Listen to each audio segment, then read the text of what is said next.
11 سپتەمبەر ئەو دۆزەخەی قاعیدە لە ئەمریکا دروستی کرد، بەڵام دواتر خۆیشی تێدا سووتا.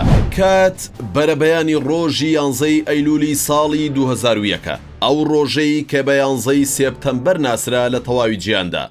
دوو فڕۆکەی نەفەر هەڵگر لە جۆری بۆینگ 757 لە گەشتێکدا بوون. گەشتیارەکان بەڕووخۆشیەوە بۆ سەر فڕۆکەکە سەردەکەوتن. ڕەنگە دوایین شت کە بە خەیاڵی گەشتیارەکاندا هاتبێت ئەوە بوو بێت گەشتەکەیان ڕێڕەوی مێژوو دەگۆڕێت و سەردەمێکی نوێ لە تەواوی جیهان دێنێتە ئاراوە.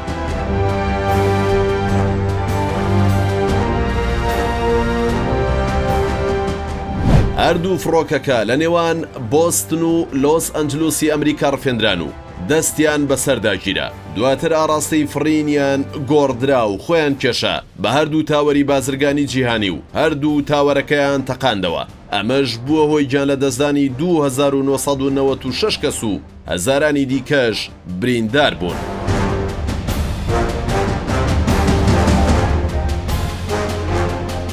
پلانی هێرشەکە بە سەرپەرشتی ئەندازیاری میسری محەممەد عەتا ئەنجامدرا، بەڵام ئەندازیاری بیرۆکەکە خالید شێخ محەممەد بوو لەگەڵ دوو کەسی چەکداری بەڕەگەز عەرەب بە ناوی ڕەمزی بن شەیبە یەمەنی و مەروان ئەلشەحی کە ئەمانە فڕۆکەی گەشتی 175 یونایتد ئێرلاینزی ئەمریکان ڕفاند و سێ کەسی تر بەناوەکانی سعید حاجی و زەکەریا ئەلسەبا و مونیر مەغریبیشیان لەگەڵدا بووە. فڕۆکەی دووەم لەلایەن عەبدولغەنی هەروەها زیاد لوبنانی ڕفێنرا و چالاکیەکەیان پێ ئەنجامدا. ئەنجامدەرانی هێرشەکەش کەتیبەیەک بوون بە ناوی کەتیبەی شوهەدا کە ڕاستەوخۆ لەلایەن ئوسامە بن لادنەوە دامەزرا بوو، هەرخۆیشی سەرپەرشتی دەکردن. بەدەر لەو کەسانەی باسکران بە کاکڵەی بیرۆکەی کردەوەکە ناسراون. 19 ئەندامی دیکەی ڕێکخراوی قاعیدە بەشداری هێرشی 11 سپتەمبەریان کردو لە ماوەی دوو کاتژمێردا گەورەترین دوو تاوەری بازرگانی جیهانیان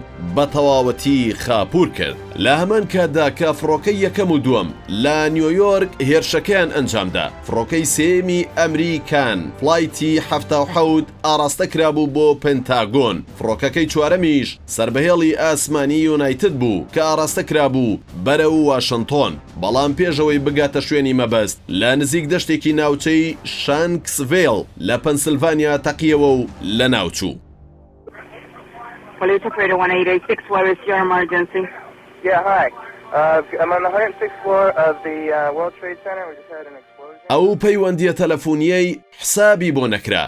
کاتژمێر 8:21 خولەک، واتە یەک خولەک پێش ئەوەی فڕۆکەی یەکەم خۆی بە تاوەری بازرگانیدا بکێشێت، نیدیا گۆنزالێس پسپۆڕی پرۆسەی هێڵی ئاسمانی ئەمریکا پەیوەندی کردووە بە سەنتەری هێڵی ئاسمانی ئەمریکاوە کە یەکێک لە خزمەتگوزارەکانی ناو فڕۆکەکە پێیان ڕاگەیاندون. فڕۆکەکەیان لەلایەن 5 کەسەوە دەستی بەسەردا گیراوە و ڕفێنراون. بە پێی راپۆرتی لیژنەی لێکۆڵینەوەکە سەنتەری هێڵی ئاسمانی ئەمریکا دەست و برد نەبووە لە ئاگادارکردنەوەی پەنتاگۆن تا کارێک بکات کە لەوانەیە بەو کارەی قوربانیەکان کەمتر بۆیەتەوە.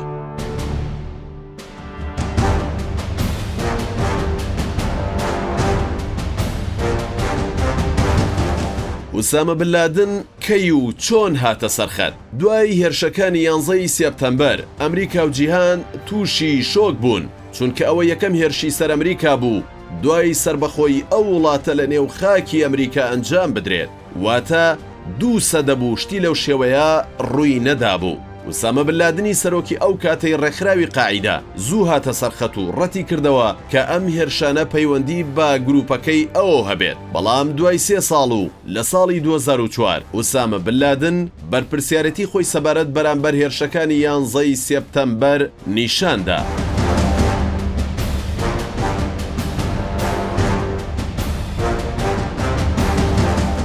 بۆچی جیهان دوای 11 سپتەمبەر گۆڕا؟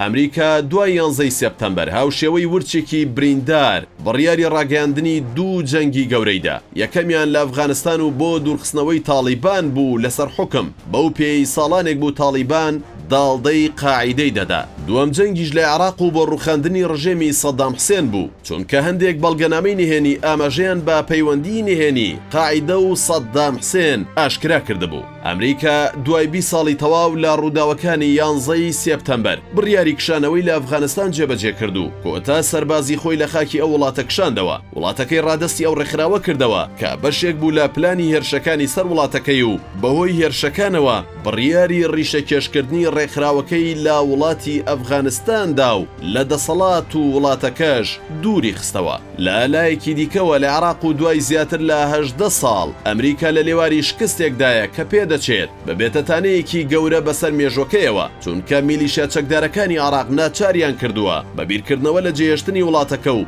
ڕادەستکردنی چارەنووسی گەلەکە بە گەورەترین دوژمنی ئەمریکا لە ناوچەکە کە جێهێشتنی عێراق لەلایەن ئەمریکاوە لەوەها کاتێکدا گەورەترین گورزی سیاسی و سەربازی دەبێت بۆ عێراق و بە گەورەترین شکستی دوودەیی ڕابردووش هەژمار دەکرێت بۆ ئەمریکا.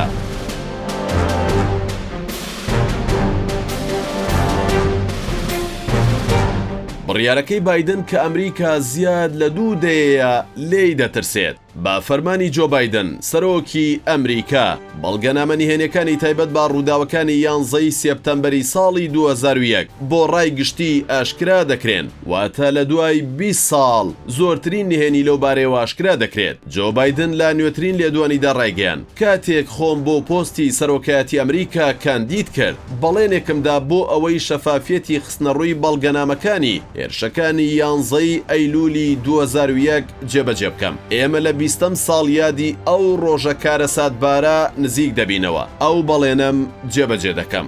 بەڵام تا ئێستا ناوەڕۆکی بەڵگەنامەکان بۆ ئەمریکا و ڕای گشتی ڕوون و ئاشکران نییە.